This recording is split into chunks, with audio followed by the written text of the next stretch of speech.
I don't want to talk about, I need to talk about what's happened here.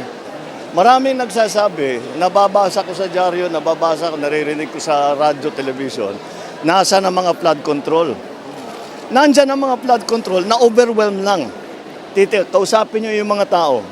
Yung mga lugar na gumuho ang lupa, ngayon lang nangyari yan. Hindi pa nangyari sa buong buhay nila, sa buong kasaysayan ng mga lugar na yon na gumuho ang lupa dahil napakalaki ng tubig. Kung imbestigahan yung mga flood control projects, yung busisiin daw sa budget, yung mga flood control. Oo, sige. What's been happening? Wala akong problem.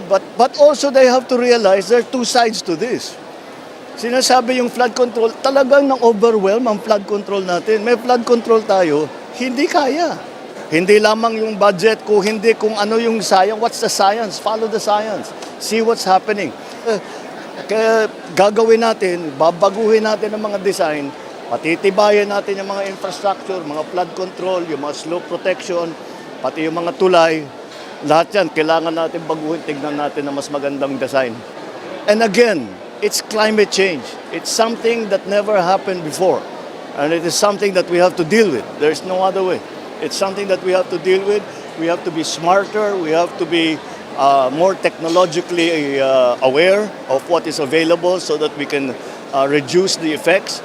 And that is why pinaglaban natin yung loss and damage board na dalhin dito sa Pilipinas dahil sana sila itutulong sa atin para ayusin lahat yan.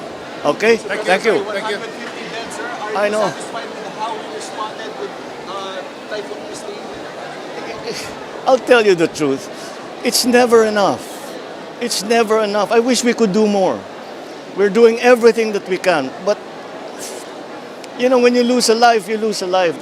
What can you do about that? It's terrible tragedy.